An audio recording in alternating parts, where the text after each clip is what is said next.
Hi, this is Mary Harper with the Florida Association for the Education of Young Children, and I'm here to bring you this week's Legislative Watch number 5. It's the 5th week of legislative session, and FLA-EYC does this in an effort to promote its public policy platform and to keep you informed about legislation that directly influences 1. The quality of early childhood programs, 2. The work, compensation, and professionalization of early childhood educators, and 3. Access and funding of statewide early childhood programs and systems. The intent, of course, is to protect our state's most valuable commodity, asset, and future, young children. As you recall, as we discuss each of our 3 priority areas, we like to share the legislation that relates to, in this case, promotion of quality early childhood programs, anything that might relate to the quality improvement system, developmentally appropriate curriculum tied to universal standards and appropriate assessments, promotion of accreditation and gold seal, and appropriate ratios. Right now we have 3 areas or bills that have seen quite a bit of movement. The Jumpstart Literacy Project, which is Senate Bill 1034 and House Bill 803. They're identical bills that were posed at the same time. However, in the House, we've seen some movement in the Choice and Innovation Subcommittee, and this program directly benefits St. Lucia counties and low-income at-risk children in developing emergent literacy skills. And then we have another bill, Senate Bill 150 and House Bill 461, which is for the deaf and hard of hearing children. It basically cites that it's a Children's Bill of Rights, encouraging certain state agencies, institutions, and political subdivisions to develop recommendations ensuring that the language and communication needs of deaf and hard of hearing children are addressed. It's gotten significant movement in both the House and the Senate. We see that in the Senate it has moved to the Appropriations Subcommittee on Education, and that the House has placed it on a special order calendar. Our last bill in this area of promotion of early childhood quality programs is the Child Care Facilities Bill.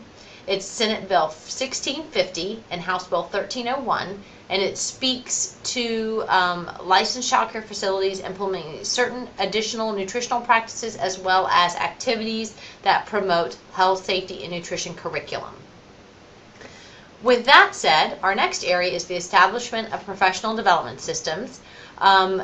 The only part that we were following was a bill that relates to compensation for school employees, teachers of pre-kindergarten through 3rd grade, as well as the full P through 12 system. And we've seen absolutely no movement on that bill, so there's nothing to report. And in our last area of increased access and funding to state early childhood education programs, we've seen a great deal of movement, specifically around voluntary pre-kindergarten and school readiness. In those areas, if you recall at the beginning of session, we talked about Senate Bill 1722, and it was a placeholder for last year's House Bill 5103. And what it basically did was it talked about pre- and post assessments, annual contracts for school readiness, coalitions to operate with spending caps, reduction of services to school-age children, and processes for investigating fraud and overpayment. What's interesting is we didn't see a House bill sit through at the same time that this bill was filed, but yet last week, not only did we all of a sudden see a House bill related to the school readiness bill, but it has the similar number 5101, which is similar to last year's 5103. The difference is last year's bill was about school readiness. This is about education funding. And what we find is that in this House bill, it covers everything from school readiness, virtual schools, to higher education. In our case, in the part that relates to school readiness, it specifically speaks to the funding formula and proposes funding shall be allocated to early learning coalitions based on the average prior year enrollment in the uniform waiting list. Also, it will use the average market rate by program, care level, and provider type. It also discusses eligibility and funding requirements. What's interesting about these 2 bills, both one school readiness and one education funding that have been coupled together, we were equally watching the early learning legislation House draft. That was the early learning bill that was introduced by Representative O'Toole.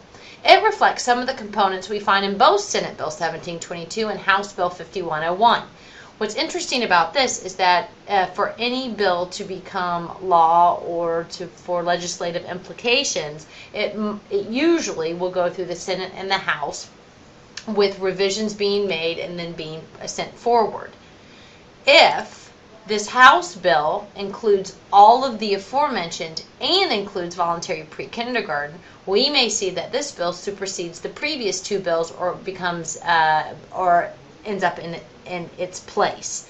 So one thing to note about this, it's just drafted legislation. I spoke a lot about it last week.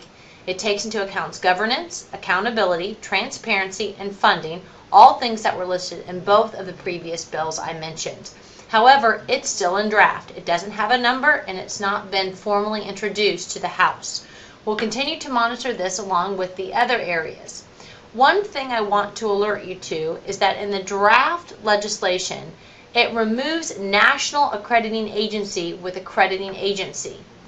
If you'll note back in our first area, promotion of accreditation and gold seal.